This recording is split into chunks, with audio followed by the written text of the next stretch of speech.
Promo Tamil viewers எல்லாருக்கும் வணக்கம். இந்த வீடியோவில் பாண்டியன் ஸ்டோர் சீரியலில் அடுத்து என்னெல்லாம் நடக்க வாய்ப்பு இருக்குது அதை பற்றி தான் டீட்டெயிலாக பார்க்க போகிறோம். இன்றைக்கி ப்ரோமோ பற்றி லைட்டாக பார்த்துடலாம். போலீஸ் அடித்ததுனால கதிருக்கு பயங்கரமாக காயம்பட்டுருக்கு. அதை நினச்சி கோமதியும் பாண்டியனும் ரொம்ப ஃபீல் பண்ணுறாங்க. கோமதி வெளிப்படையாகவே கதிருக்காக வருத்தப்பட்டு அழுவாங்க. ஆனால் பாண்டியன் அதை பெருசாக வெளிக்காட்டி காட்டினாலும் கதிருக்காக ரொம்ப வருத்தப்படுறாரு. முக்கியமாக கதிர் தூங்குற நேரத்தில் பாண்டியன் அவரை பார்த்து அழுகிற சீன்லாம் ரொம்ப எமோஷனலாக இருந்துச்சு. இதை தவிர இன்னொரு முக்கியமான சம்பவம் நடக்க போகுது. அது என்னன்னா, குமாருக்கு அரசிக்கும் உடனே கல்யாணம் நடக்க போகுது. ஆமாங்க, அரசி தாலியோட இருக்க மாதிரி சில போட்டோஸ் ரீல்ஸ்லாம் இன்ஸ்டா பேஜில் வந்திருக்கு.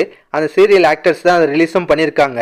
அதெல்லாம் வச்சு பார்க்கும்போது குமாருக்கு அரசிக்கும் கல்யாணம் நடந்து முடிஞ்சிச்சு தான் தோணுது. இந்த கல்யாணம் ஒரு கட்டாய கல்யாணமா கூட இருக்கலாம். அநேகமாக என்ன நடந்திருக்கும்னா, கோமதி சக்திவேல்கிட்ட சொத்துல பங்கு கேட்பேன்னு சொன்னாங்கல்ல, அதனால சக்திவேல் செம்ம டென்ஷன் ஆயிட்டாரு. குமாரை போய் நல்லா ஏற்றி விட்டுருப்பாரு. டே குமார், அந்த கோமதி இன்னைக்கு என்கிட்ட சொத்துல பங்கு கேட்பேன்னு சொல்றா, ஏதோ சரியில்லை. அந்த குடும்பமே சேர்ந்து ஏதோ பெருசா பிளான் பண்றாங்க. அதெல்லாம் தடுக்க ஒரே வழி நீ அந்த பாண்டிய மகளை கல்யாணம் பண்றது. அப்பதான் அவங்க ஆட்டத்தை அடக்க முடியும். நீ அவளை காதலிச்சு கல்யாணம் பண்ணலாம் வாய்ப்பே இல்லை. அதனால அவளை தூக்கிட்டு போய் தாலி கட்டு, என்ன பிரச்சனை வந்தாலும் பார்த்துக்கலாம் அப்படின்ற மாதிரிலாம் ஐடியா கொடுப்பாரு. குமாரும் அரசியை கடத்தி கொண்டு போய் கட்டாய கல்யாணம் பண்ணதான் வாய்ப்பு இருக்குன்னு நினைக்கிறேன். என்ன நடக்குதுன்னு வெயிட் பண்ணி பார்ப்போம். இருக்க பாண்டியன் ஸ்டோர் சீரியல் நல்லா விறுவிறுப்பா போயிட்டு இருக்கு. இதெல்லாம் பத்தி உங்க கருத்தை நான் மறக்காம கமெண்ட்ல சொல்லுங்க. இந்த வீடியோ பிடிச்சுன்னா ஒரு லைக்கை தட்டுங்க. நம்ம channel promo Tamil reviews subscribe பண்ணலாம். ப்ளீஸ் கை சப்ஸ்கிரைப் பண்ணிக்கோங்க.